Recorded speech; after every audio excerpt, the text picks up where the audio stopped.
warahmatullahi wabarakatuh.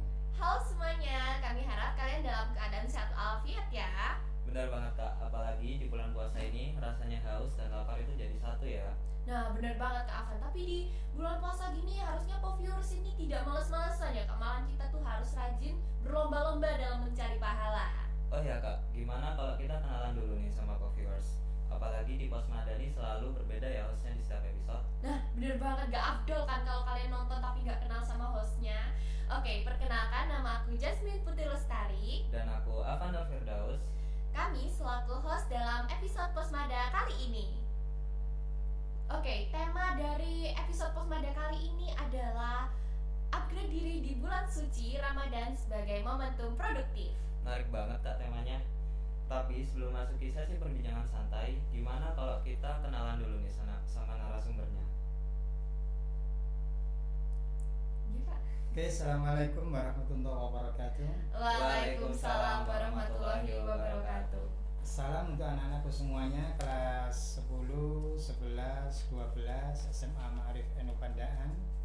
Saya Bapak Dian Ardianto MPD selaku guru agama dan sekaligus Wakil Kepala Bidang Hubungan Masyarakat SMA Ma'arif NU Pandaan. Woi. Nah, sudah pada kenal kan dengan narasumber kita yang kali ini? Oke, kalau gitu langsung kita ke pertanyaan pertama. Apa makna Ramadan bagi Bapak secara pribadi dan bagaimana bulan ini bisa menjadi momentum untuk upgrade diri? Oke, untuk Ramadan itu memang bulan yang istimewa ya untuk kita sebagai umat dari Nabi besar Muhammad SAW, karena untuk melatih diri kita dalam nilai-nilai positif.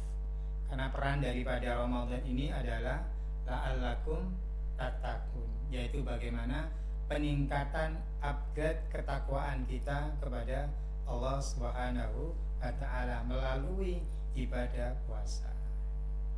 Gitu. Pertanyaan kedua, banyak orang merasa lemah saat puasa. Bagaimana cara tetap produktif tanpa mengurangi ibadah? Ya, karena memang tidak bisa kita pungkiri, puasa itu memang kita menahan lapar, menahan haus, mulai dari terbitnya fajar hingga terbenamnya matahari. Tetapi ketika itu yang pertama kita niatkan apapun yang kita lakukan adalah bernilai ibadah, maka semuanya itu akan baik-baik saja. Ya, sehingga bagaimana kemudian kalau kita sebagai siswa, bagaimana kemudian kita menjalankan peran siswa itu sebagaimana mestinya. Kita belajar, kita membaca, kita pergi ke sekolah. Kalau peran sebagai guru ya kita mengajar, maka itu secara tidak langsung akan mengikis rasa lemes untuk melakukan hal-hal yang tidak produktif. Jadi lakukan saja sebagaimana biasanya sebelum kita melakukan ibadah puasa. Insya Allah akan baik-baik saja. Jadi semuanya tergantung niat. Tergantung niat kita.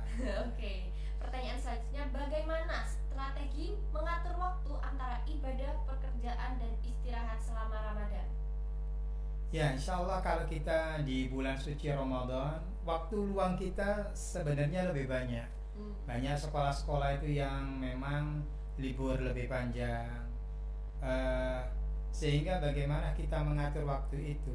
Satu, di waktu-waktu yang memang luang, kita gunakan yang biasanya kita gunakan untuk biasa saja, kita gunakan untuk tadarus Al-Quran, kita gunakan untuk membaca literatur agama, sehingga di momen yang penuh berkah ini kita juga menambah nilai ibadah kita. Di samping itu jangan lupa, karena kita punya kewajiban kita sebagai siswa, kewajiban kita sebagai guru, kewajiban kita sebagai karyawan, maka kita lakukan itu. Kita lakukan itu sebagaimana mestinya, sehingga tidak tetapi kita harus mengontrol. Makanya di dalam puasa itu ada ungkapan naumusoim ibadah. Jadi tidurnya orang yang berpuasa itu bernilai ibadah. Maka jangan sampai kemudian waktu kita forsir untuk ibadah sehingga istirahatnya kurang. Itu juga akan mempengaruhi kesehatan kita, karena ibadah kita adalah waktu yang cukup panjang, 1 bulan penuh. Itu ya. Oke, baik.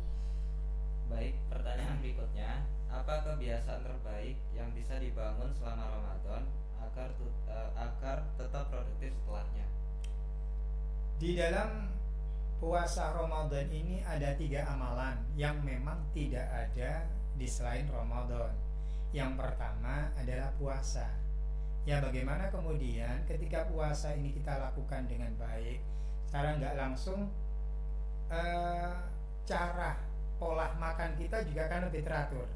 Makanya Rasulullah menyampaikan sumu tasihu. Ketika kita berpuasa, maka kesehatan kita akan lebih terjaga. Yang kedua adalah qiyamul lail, atau para ulama itu lebih mengatakan pada sholat taraweh. Maka sholat taraweh itu dianjurkan berjamaah, karena ketika kita berjamaah, Rasulullah menyampaikan barang siapa yang sholat taraweh bersama imam sampai selesai, maka sama halnya dia menghidupkan satu malam penuh. Yang ketiga adalah zakat fitrah. Zakat fitrah ini selain mensucikan jiwa adalah supaya kepekaan sosial kita ada, sehingga ketika 3 amalan ini kita lakukan dengan baik di bulan puasa, maka setelah puasa nanti harapan jalinan keterikatan kita dengan Allah semakin baik, hubungan kita dari aspek sosial juga baik. Mungkin itu. Ya. Selanjutnya, bagaimana pola makan yang baik saat sahur dan berbuka agar tubuh tetap bugar? Pola makan. Ketika kita bicara pola makan itu gini, ada standarisasi. Rasulullah itu beliau makan 3 buah kurma. 3 buah kurma. Itu kalau kita rutinkan, insya Allah akan menyehatkan. Kalau hari ini itu dicampur air, biasanya dicampur air, dicampur madu.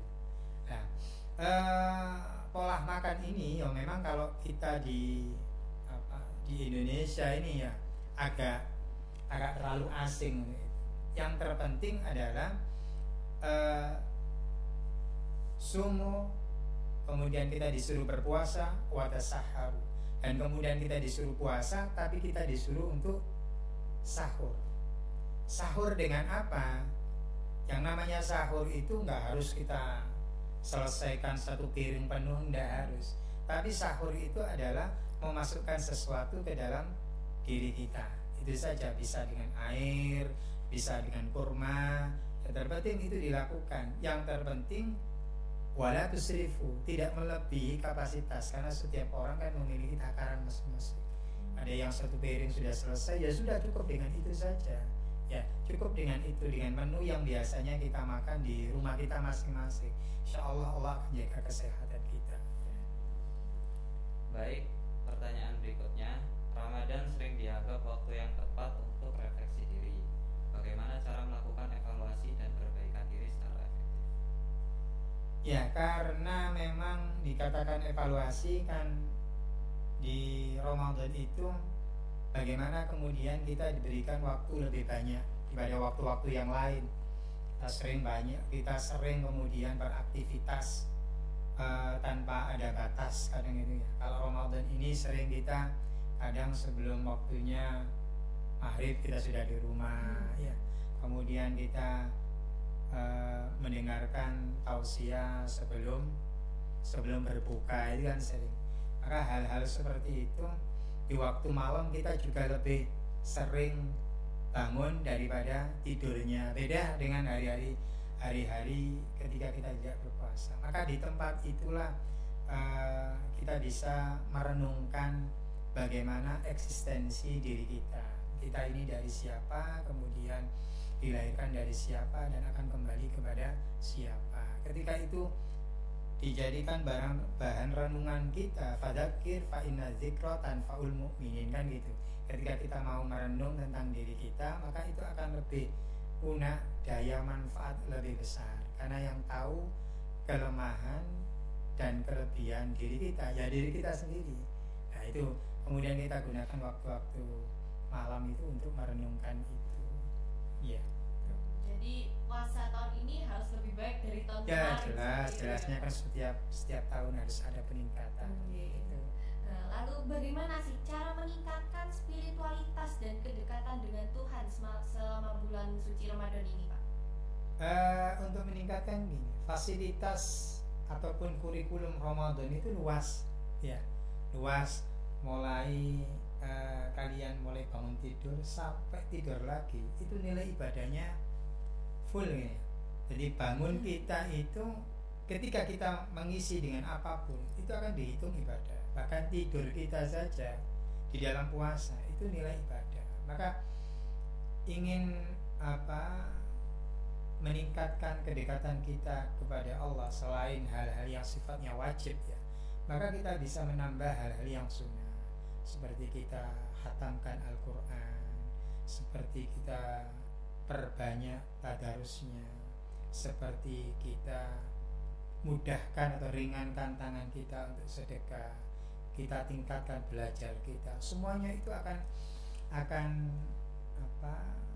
menambah kedekatan kita kepada Allah. Karena la'allakum tattaqun itu maknanya adalah an-nasauma fihi tazkiyatul badan wa tadyikun limasaliki syaitan. Jadi tujuannya itu adalah selain menyehatkan fisik kita, itu adalah membatasi ruang lingkup setan untuk menjauhkan diri kita kepada Allah gitu. Baik, pertanyaan berikutnya, bagaimana cara tetap fokus dalam bekerja atau belajar selama bulan suci Ramadan ini? Biasanya kan banyak di antara kita yang mengeluh kalau bulan puasa ini lapar atau kadang mereka merasa lebih capek dari bulan-bulan biasanya, karena ya balik lagi alasannya karena ini bulan puasa, jadi mereka puasa, mereka berpikir seperti itu. Puasa ini dihadirkan kepada kita umat Nabi Muhammad itu bukan untuk memberikan beban. Sebenarnya inilah momentum untuk membersihkan diri baik secara lahir maupun secara batin. Kalau kita ngikuti aturan yang sudah digariskan, satu, kemudian kita sahur, kemudian kita melakukan rutinitas ibadah sebagaimana biasanya, dan kemudian kita berbuka juga sesuai, kemudian ada waktu istirahatnya juga cukup, maka insya Allah sirkulasi itu berjalannya akan mengalir. Ya memang ada perbedaannya karena biasanya kita makan siang, makan sore, makan kalau bisa pagi itu ya juga makan, sehingga kita merubah dari kebiasaan itu ya memang butuh proses. Makanya kan hari ini kalau mungkin kita mendekati puasa-puasa akhir akan lebih terbiasa daripada awal-awal hari pertama dan hari kedua kan gitu ya.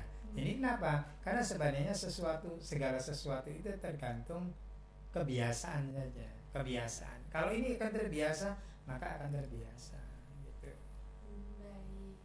Lalu apakah ada metode tertentu yang bisa diterapkan untuk meningkatkan kualitas kerja atau belajar dalam bulan suci Ramadan ini? Metodenya kalau saya secara pribadi intinya, kalau kita pertama itu memang harus kita meyakini bahwasanya segala sesuatu yang kita lakukan khususnya di bulan Ramadan, tidak hanya puasa, tidak hanya tadarus, tidak hanya kemudian sholat taraweh, tapi segala amal ibadah yang kita lakukan di dalam bulan puasa ini dilipat gandakan oleh Allah. Dan ibadah itu yang perlu kita ketahui bersama adalah tidak hanya ibadah yang kaitannya dengan Allah, tadi ada yang kaitannya dengan sesama manusia. Ya seperti yang kita lakukan hari ini dalam rangka kemudian kita ibadah, menyampaikan sesuatu keilmuan, kemudian kita menolong orang lain, semuanya itu nilainya ibadah. Kalau kita memahami itu, maka kita tidak akan bisa mengotak-ngotak antara ini ibadah kepada Allah, ini ibadah kepada manusia, tidak, karena semuanya itu akan kembali kepada Allah. Itu ya. Baik, lalu apa pesan atau ajakan bagi pendengar agar bisa memanfaatkan bulan suci Ramadan ini sebagai momentum perubahan diri yang lebih baik? Perlu kita ketahui bersama, Ramadan ini adalah Sayyidus Syuhur, yaitu merupakan bulan yang utama dan memiliki karakter value yang luar biasa untuk kita umat Nabi Muhammad dibanding dengan umat-umat sebelumnya.